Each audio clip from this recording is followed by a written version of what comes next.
Sahabat Risalah Al-Muslimun yang dirahmati Allah, alhamdulillah kali ini kita berjumpa lagi. Dan makin dekat kepada Ramadan, maka kita makin ngegas untuk memantaskan diri bila mana menemui Ramadan. Kali ini kita akan membahas tentang beberapa kebiasaan kaum muslimin. Terdapat keyakinan dan praktek untuk saling memaafkan atau minta maaf sebelum Ramadan. Sebenarnya meminta maaf dan memberi maaf kepada orang lain adalah pekerjaan yang sangat dianjurkan tentunya dalam agama, dan semua ulama menyepakati tentang hal ini. Sebagaimana firman Allah, A'udzubillahi minasyaitonirrajim, khudhil afwa wa'mur bil 'urfi wa a'rid 'anil jahilin. Jadilah engkau pemaaf dan suruhlah orang mengerjakan yang ma'ruf, wa a'rid 'anil jahilin, serta berpalinglah dari orang-orang bodoh. Kemudian di ayat lain dalam surat Al-Hijr ayat 85, yang tadi itu adalah A'raf ayat 199.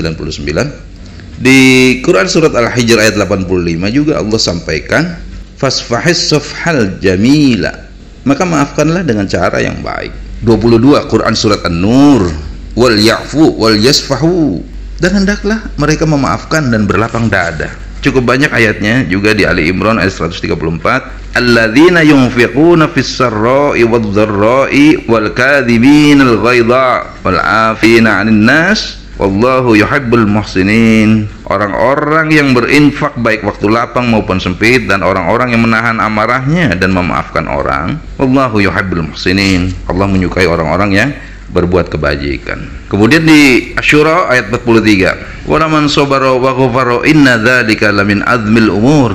Tetapi orang-orang yang bersabar dan memaafkan, sesungguhnya yang demikian itu termasuk hal-hal yang diutamakan. Sahabat Risalah Al-Muslimun, sebenarnya minta maaf itu kapan saja waktunya, tidak dibatasi waktunya. Oleh karenanya janganlah sekali-kali kita membatasi pada bulan Ramadan atau menjelang Ramadan saja, karena sungguh itu butuh dalil dan butuh penjelasan tentang itu.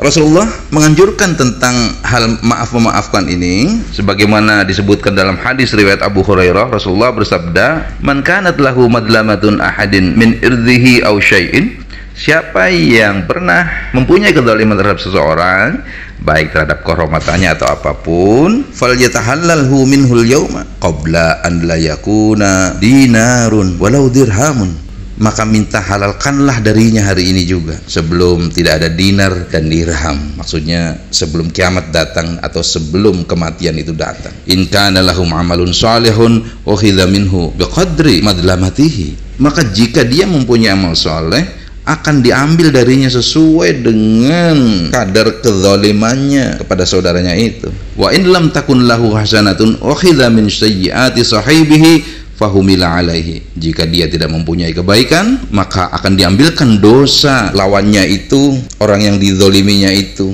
dan ditanggungkan kepadanya. Hadis Bukhari nomor 2449. Sahabat Risalah Al-Muslimun, terhadap keyakinan dan praktek minta maaf sebelum Ramadan ini berawal dari sebuah hadis yang diterjemahkan secara melenceng dari teksnya dan difahami pula secara keliru. Ada misleading di sini. Terjemahannya begini: ketika Rasulullah sedang berkhutbah pada suatu sholat Jumat dalam bulan Sya'ban, beliau mengatakan amin sampai 3 kali. Lalu para sahabat ketika mendengar Rasulullah mengatakan amin, terkejut dan spontan mereka ikut mengatakan amin. Tetapi para sahabat bingung mengapa Rasulullah berkata amin sampai 3 kali. Maka ketika selesai sholat Jumat, para sahabat bertanya kepada Rasulullah. Kemudian beliau menjelaskan, ketika aku sedang berkhutbah, datanglah malaikat Jibril dan berbisik, hai Rasulullah, aminkan doaku ini. Jawab Rasulullah. Doa malaikat Jibril itu sebagai berikut, ya Allah, tolong abaikan saum umat Muhammad apabila sebelum memasuki bulan Ramadan dia tidak melakukan hal-hal sebagai berikut. 1. Tidak memohon maaf terlebih dulu kepada kedua orang tuanya jika masih ada. 2. Tidak bermaafan terlebih dahulu antara suami dengan istrinya. 3. Tidak bermaafan terlebih dahulu dengan orang-orang sekitarnya. Maka Rasulullah mengatakan amin sebanyak 3 kali. Itu dasarnya. Setelah kita dalami, maka terverifikasilah kekeliruannya, misleadingnya. Padahal redaksi asli dari hadis ini adalah sebagai berikut. An Ammar bin Yasirin qala, dari Ammar bin Yasir ia berkata, Sa'ida Rasulullah sallallahu alaihi wasallam, ketika Rasulullah berada di atas mimbar, faqala, ia berkata, amin, amin, amin. Falamma nazala qila lahu, maka ketika beliau turun dari mimbar ditanya oleh para sahabat, kenapa engkau berkata amin, amin, amin seperti yang tadi itu? Faqala, Rasulullah menjawab, atani Jibril, telah datang kepadaku malaikat Jibril. Faqala, dan dia malaikat Jibril itu berkata, raghima anfu rajulin adraka ramadhana falam yaghfar lahu aw fa'adahu Allahu. Celaka bagi seseorang yang masuk bulan Ramadan tetapi keluar dari bulan Ramadan tidak diampuni dosanya oleh Allah, maka Allah menjauhkannya. Qul amin, kata malaikat, katakanlah amin. Qultu, maka aku Rasulullah menjawab amin. Wa raghima an furujulin adraka walidayhi falam yusalli alaika fa'abadahu Allah. Kemudian Jibril berkata lagi, celaka seseorang yang mendapatkan kedua orang tuanya masih hidup tetapi justru tidak memasukkan dia ke surga, menjauhkannya dari surga. Qul amin, kata malaikat, katakanlah amin. Faqultu, maka aku katakan, kata Rasulullah, amin. Wa rajulun dzukirta indahu falam yusalli alaika fa'abadahu Allah. Kemudian Jibril berkata lagi, celaka seseorang yang jika disebut nama engkau namun dia tidak bersolawat kepadamu, maka Allah menjauhkannya. Kata malaikat, qul amin, katakanlah amin.